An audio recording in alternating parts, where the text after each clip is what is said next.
মাটি নাকি সোনা ফলায়। সেই মাটি যদি বাংলাদেশের হয় তাহলে তো কথাই নেই।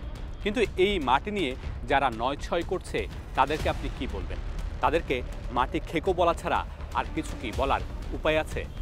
আমার ঠিক পিছনটায় কিছু মাটি কাভারে ঢাকা আছে। সেই মাটিগুলো পূর্বাচল ক্রিকেট স্টেডিয়ামের মূল যে উইকেট সেটি তৈরি করার জন্য আনা হয়েছে। কিন্তু সেই মাটি যে পরিমাণে আনার কথা ছিল সেটি আনা হয়নি এবং মাটির যে কোয়ালিটি দেওয়ার কথা ছিল সেটাও দেয়া হয়নি।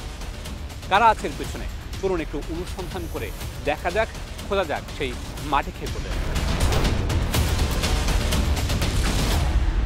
জাতীয় cricket ground Purbachal cricket stadium নামেই বেশি পরিচিত। 2017 সালে পরিকল্পনা শুরু হওয়া স্টেডিয়ামটি এখনও পড়ে আছে মুখ থুবড়ে। 2025 সালের শুরুর দিকে এসে কিছুটা আলোর মুখ দেখা শুরু করেছিল স্টেডিয়ামটি। দ্রুত 2টি উইকেট তৈরি করে খেলা পরিচালনার পরিকল্পনা করে বিসিবি। সেখানেও রয়েছে শুভঙ্করের ফাঁকি। খোঁজ মিলেছে কিছু মাটি খেকোর। সেই মাটি খেকোদের অনিয়মের সব দলিল এখন স্টার প্লেয়ার হাতে। 25 জানুয়ারি 2025 ন্যাশনাল ক্রিকেট গ্রাউন্ডের পিচের জন্য 20,000 সিএফটি মাটির চাহিদাপত্র দেন বিসিবির curator Badiul Alam Khokon. Tender and purchase বিভাগের মাধ্যমে কাজ পায় উইনস্টার রিসোর্স নামে একটি প্রতিষ্ঠান। কাজ পাওয়ার পর তারা মাটি সরবরাহ করে। বিসিবিও মাটি বুঝে নেয়। 37 লাখ টাকার বিলও পরিশোধ করে ক্রিকেট বোর্ড। কিন্তু এর পরই বাধে বিপত্তি। ঝামেলা বাঁধান হেড কিউরেটর টনি হেমিং। নিম্নমানের এই মাটি দিয়ে পিচ তৈরি করতে অস্বীকৃতি জানান এই কিউরেটর। তাতেই নড়ে চড়ে বসে ক্রিকেট বোর্ড। ইনভেস্টিগেশনের জন্য ন্যাশনাল ক্রিকেট গ্রাউন্ডের প্রতিনিধি দল পাঠায় বিসিবি। সেখানে গিয়ে দেখা যায় 20,000 সিএফটি মাটির জায়গায় মাটি আছে মাত্র 7,710 সিএফটি। 12,000 সিএফটির বেশি মাটি গায়েব বা স্টেডিয়ামে আসেনি। সেই সাথে নিম্নমানের মাটি সরবরাহের অভিযোগ তো আছেই। দলিল বলছে প্রতি সিএফটি মাটির মূল্য ধরা হয়েছে 185 টাকা করে। সেই হিসেবে 22,73,650 টাকার মাটির কোনো খোঁজ পাওয়া যাচ্ছে না, বা সেই টাকা মেরে দেয়া হয়েছে।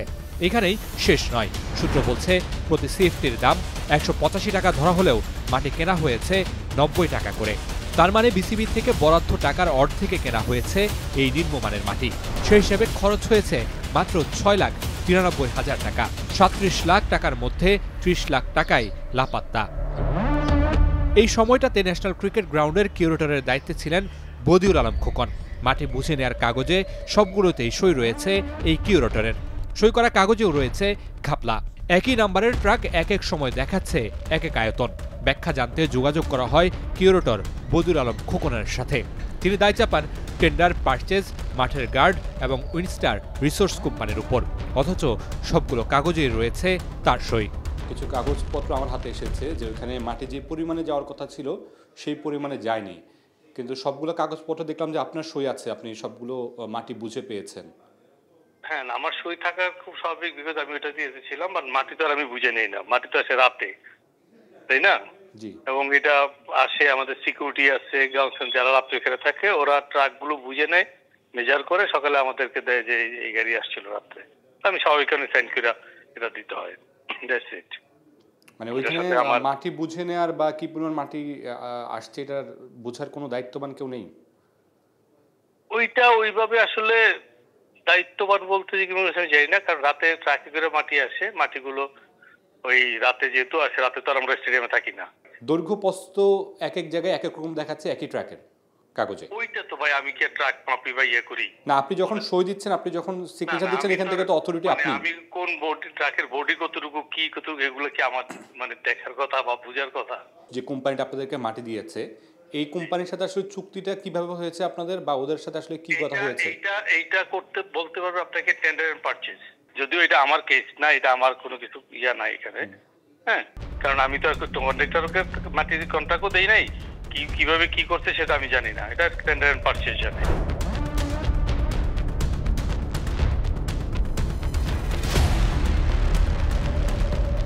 যেতে চাই বিসিবিকে মাটি সরবরাহ করা উইনস্টার রিসোর্স প্রতিষ্ঠানে। উত্তরার এই প্রতিষ্ঠানের বাইরে কোনো বিলবোর্ড না থাকলেও খুঁজতে খুঁজতে পাওয়া যায় বিল্ডিংয়ের 8 তলায়। সেখানে গিয়ে আরেক কাণ্ড। অফিস টাইম, কিন্তু অফিসে নেই কোনো কর্মকর্তা।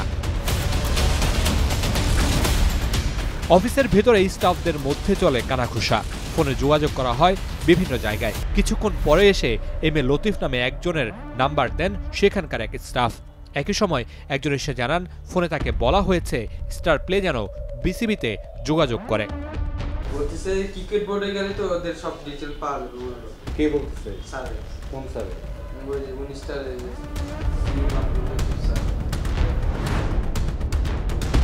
উইনস্টার রিসোর্স বাংলাদেশ ক্রিকেট বোর্ডের সাথে সম্প্রতি একটা কাজ করেছে। তাদের অফিসে এসেছি, আমার এই পাশে তাদের অফিসে আমরা এসেছি, কিন্তু কাউকে পাইনি। বলছেন কেউ দেশের বাইরে আছেন, কেউ অন্য জায়গায় আছেন। অফিস টাইম চলছে, 3টা 15 বাজে, কিন্তু অফিসে তাদের কেউ নেই। ইতিমধ্যে ফোনে একজনের সাথে যোগাযোগ করার চেষ্টা করেছি উইন্ডিস্টারের। তিনি বলছেন যে এখানে কেন এসেছি, ক্রিকেট বোর্ডে যোগাযোগ করতে। ক্রিকেট বোর্ডের কাছে নাকি সব তথ্য আছে। একটা লুকোচুরি অবস্থা, নিজেদেরকে হাইড করার যে বিষয়টি, সেটি খুব ভালোভাবে এখানে দৃশ্যমান। পরবর্তীতে আবারও ফোনে যোগাযোগ করা হলে উইনস্টার রিসোর্সের ডিরেক্টর লতিফ জানান তারা বিসিবিকে মাটি বুঝিয়ে দিয়ে বিল নিয়েছে। নিম্নমানের মাটি নিয়েও আছে ব্যাখ্যা। সম্ভবত 20,000 সিএফটি আমার যত মনে পড়ে। জি, এবং আমরা তো পুরোটাই দিয়েছি, কারণ ওরা তো পুরোটা বুঝে নিয়েছেন। বুঝে নেওয়ার পরে আমাদেরকে অ্যাকসেপ্টেন্স দিয়েছেন। অ্যাকসেপ্টেন্স দেওয়ার পরে, কারণ আমরা কি করি, আমরা তো ডাইরেক্টলি এগুলো তো ফিল্ডে যাই না। ওই যারা এই মাটিগুলো সাপ্লাই দেয় আর কি, ওদেরকে আমরা কন্ট্রাক্ট দিয়ে দেই। ওরা ওইগুলো ওদেরকে ডেলিভারি দিয়ে ওদের কাছ থেকে অ্যাকসেপ্টেন্স নিয়ে আসে। তারপরে এইগুলো সব আমরা ইনক্লোজ করে বিল হিসেবে জমা দিই। আপনাদের কাছ থেকে মূলত মাটি বুঝে নিয়েছে কে? বিসিবির বিসিবির ওই যে মাঠ পর্যায়ে কিউরেটর থাকে না, ওখানে ইনচার্জ কিউরেটর এরা। বিসিবির তো এটা তো লম্বা প্রসেস, যাচাই বাছাই করে তারপরে এটা ওদের চেয়ারম্যান পর্যন্ত যায়, তারপরে বিল দেয়। কারণ এইগুলো তো ল্যাব টেস্ট করে, তো মাটিগুলো ল্যাব টেস্ট করে বুয়েট আর খামার বাড়ি ওখানে ল্যাব টেস্ট করে তারপরে তারা কোয়ালিটি চেক করে।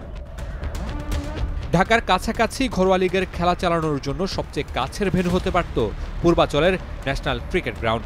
দ্রুত খেলা চালাতে বিসিবি থেকে উদ্যোগ নেওয়া হলেও কিছু মাটি খেকোদের কারণে সেটি এখন অনিশ্চয়তার পথে। মাটি খেকোদের এই মাটি পড়ে আছে মুখ থুবড়ে, যেমনটা মুখ থুবড়ে পড়ে আছে বাংলাদেশের ঘরোয়া ক্রিকেটের মাঠ। শুধু এই ন্যাশনাল ক্রিকেট গ্রাউন্ড নয়, বাংলাদেশের বিভিন্ন জায়গায় চোখ পড়েছে এই মাটি খেকোদের। তাদের নিয়ে থাকছে বিস্তারিত দ্বিতীয় পর্বে।